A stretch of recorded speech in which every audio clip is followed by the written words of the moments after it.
everybody, welcome back. If you remember last time we did Mafioso, and I said that was a game that my wife picked out and wanted for Valentine's Day. This is what she bought me for Valentine's Day. This is for Twilight Imperium 4th edition, which is an enormous game that takes several hours to play. We don't get it to the table very often, but when we do, it's always a good time. But this is an expansion for it, Prophecy of Kings. This is a giant box for an expansion. Absolutely massive, and I can't wait to get in here and see what's in. What it's got going on. So, let me go ahead and cut this plastic off. See if we can get in.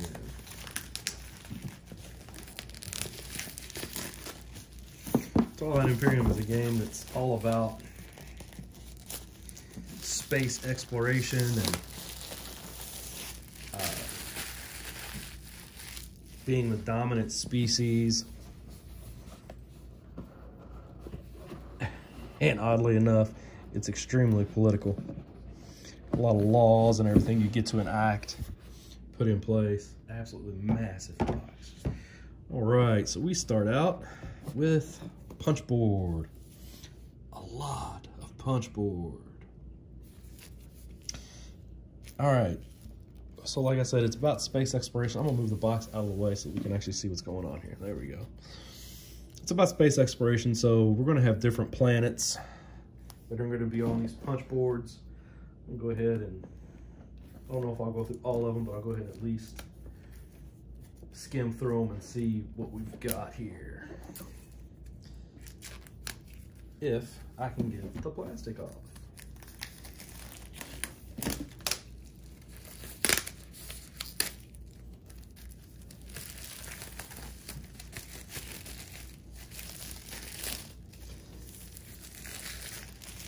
Easier said than done sometimes. All right, there we go. All right, so like I said, there's some planets there. A whole bunch of tokens. This game has so many tokens, it's ridiculous. So we got some planets. It's going to probably be the majority of this. Some more planets, some more different tokens. And this is the general art style for the whole game. Like I said, it's space exploration. You're not going to get tremendous amount of bright colors, but the art fits the theme and fits what you're doing. So, more planets, more, ooh, I don't know what those are. I've not seen those before. Cool. So as I'm just flipping through these, I know in Twilight Imperium 3rd edition, there was a massive, massive amount of expansions. I think what they did was they took a lot of those expansions and put them together into this one. Some blank tiles. That's a warp gate. Helps you get across the map quicker. There's lanes on some of these.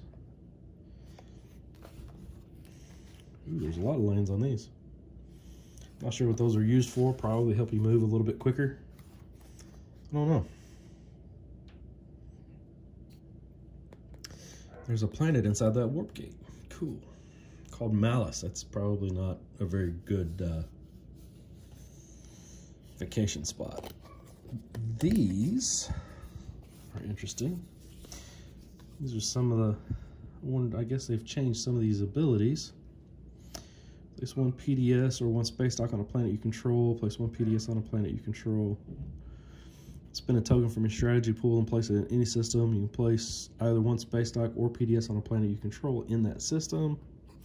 These are the ones you take that tell you what order you get to go in.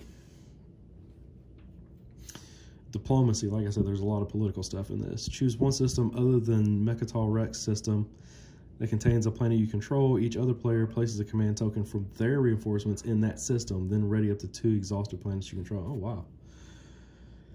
Secondary ability, spend 1 token from your strategy pool to ready up to 2 exhausted planets. Huh. All right. I don't know. I'll have to pull out the base game and check those out and see if that's changed for everything or if that's just for use in the expansion. All right, and then we've got a rule book and a lore compendium.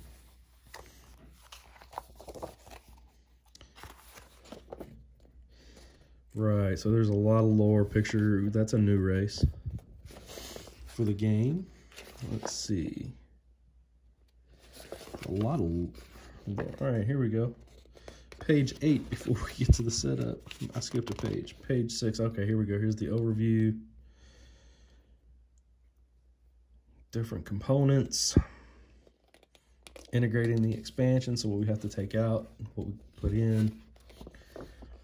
Now we're talking about setup, game board setup. So there's a lot of different setup options now.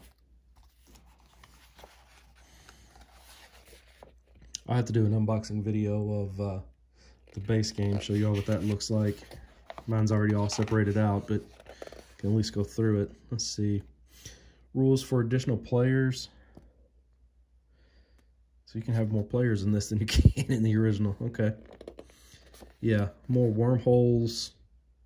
Hyperlanes. Yeah, those. Let's see what those are. We're playing with 5 or 7 players. The galaxy is set up with hyperlane tiles. So if there's an odd number of people, that means there will be a blank spot between players. So I guess the hyperlanes, yeah, systems connected by hyperlanes are adjacent.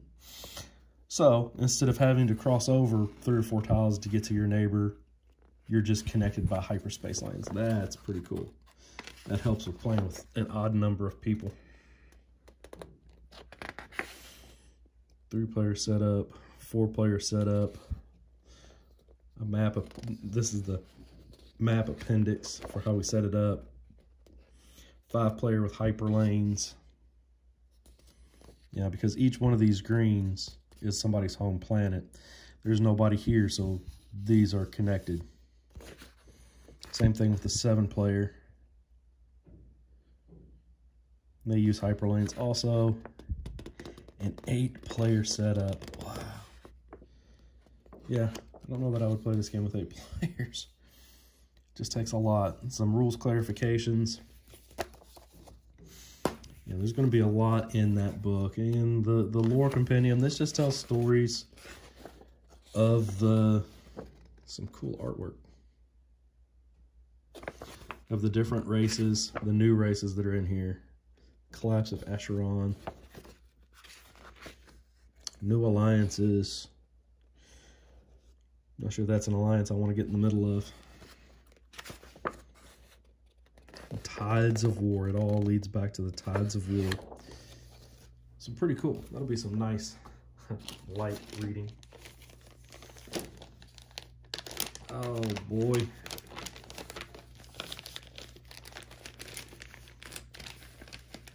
There's already a tremendous amount of races in the base game. In this large bag, here's some quick reference. Just you slide these under your next to your player mat.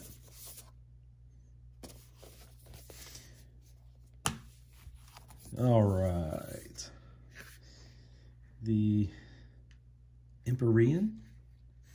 I'm not sure, but this tells you this basically tells you what all their ships are and how they attack, what their special abilities are. And then on the back of every one of them, there's an explanation of who they are and basically how they work. There's Empyrean, Mayhacked Gene Sorcerers. I don't know, they look kind of like droids of some type. I don't know. The Violwraith Cabal, some type of giant lizard. Looks a lot like Godzilla. Yeah, the Naz-Roka Alliance. So it looks like just guys that ride, I don't know, large cat people. I'm not sure what that is. Pretty cool stuff. The Argent Flight. So there's a aviary-based race.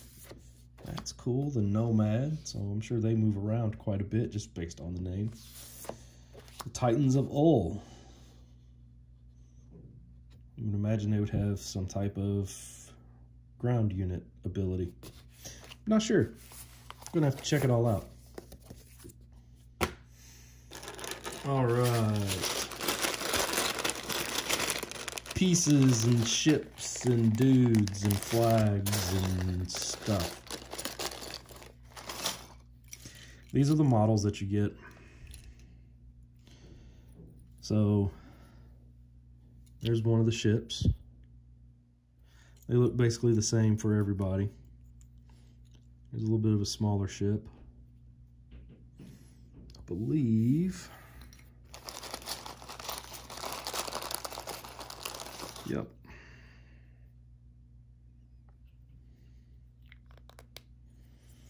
This is the piece that you don't want to leave sitting on the ground.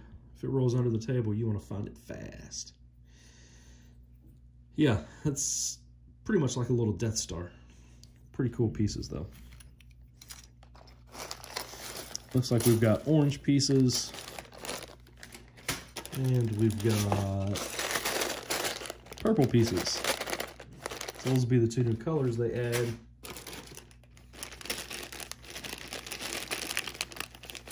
Oh, now this is cool.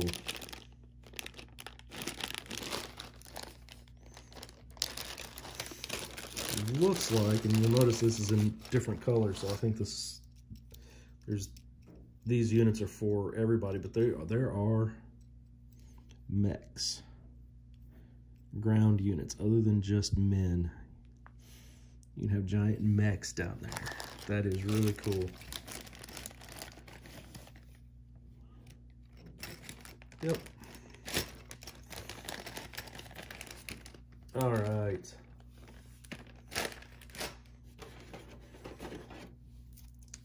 And then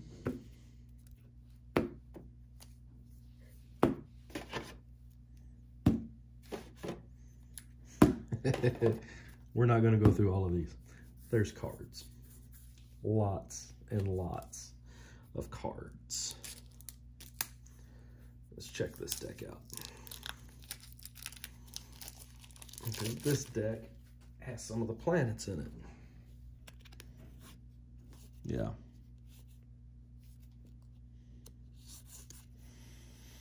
So, and it just tells you, these are legendary planets. I'm not sure what that means. What if you play with all of them or just one of them? Not sure. Purified by Fire, the Dunlane Scourge. Let's see. Agent of the Nefesh. Yeah.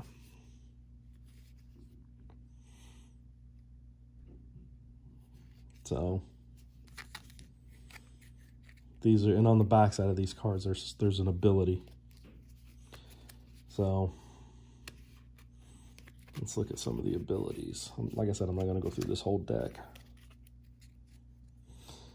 Action. Place this card near the game board. The number of non-fighter ships you can have in systems is not limited by laws or the number of command tokens in your fleet. Wow, so you can just have an unlimited number of non-warships.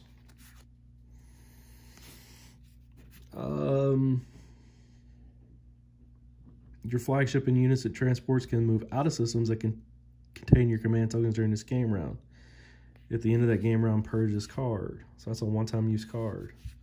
So yeah, when a hit is produced against when a hit is produced against a unit, you can exhaust this card to cancel that hit. So it's just like a shield.